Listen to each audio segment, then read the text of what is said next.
Good day everyone. My name is Ting Chuang Hin and my student ID is 8912251369050001. I'm currently studying English for oral communications here at OUM.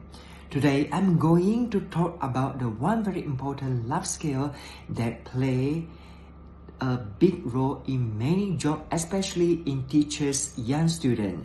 The title of speech is Mastering Conversation Skill as the Kindergarten Teachers.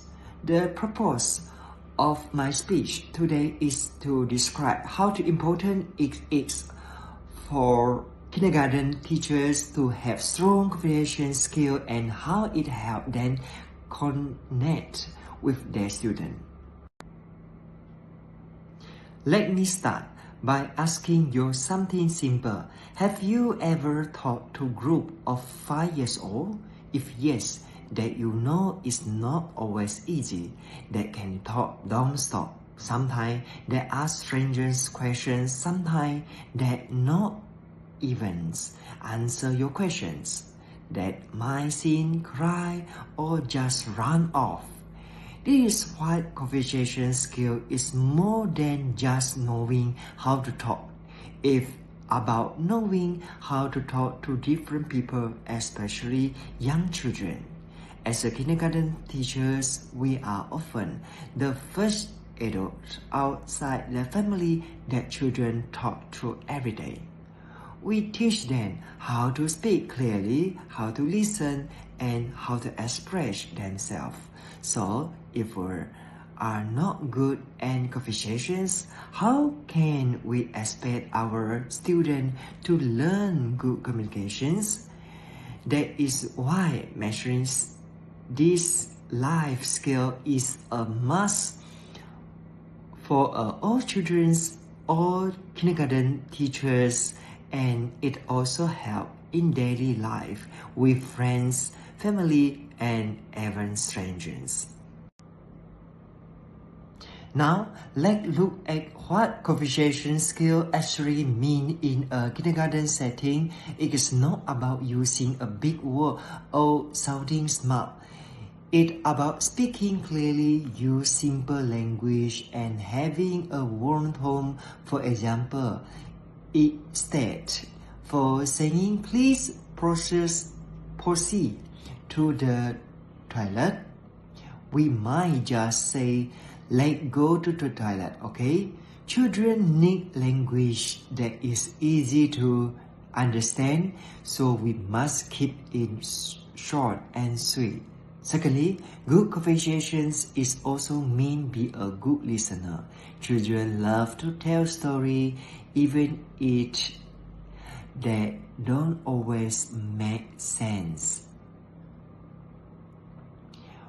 When a child tells you that a dinosaur comes to school, don't just smile and walk away. Instead, say, really? What kind of dinosaur? This encourages their imaginations and build trust. Third, use the body language and facial expressions, a smile, eyes contact, a gentle talk, all that make a child feel safe. Even your hand gestures can help. For example, waving, clapping, or pointing can make your word easier to understand. And most important, we must do the emotionally calm. Children cry, fight, scream, and they're normal. If we respond with shouting or scooting, they become more scared. But we speak calmly, that we slowly learn to manage their feeling too. So, how can we build and improve our conversation skill as teachers? Here are some simple and practical ways. Practice active listening.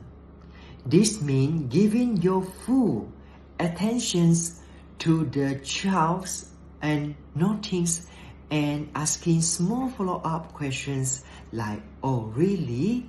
Then what happens? Or how did you feel? Number 2, watch and learn from other teachers. There are many videos online where experienced kindergarten teachers show how they speak to children. Observe their tone, word, and experiences. Number 3, use the storytelling, reading aloud to children. Teach us how to change our voice tone at excitement and express emotions. This also keeps children engaged. Now, you might ask, what go for all this effort?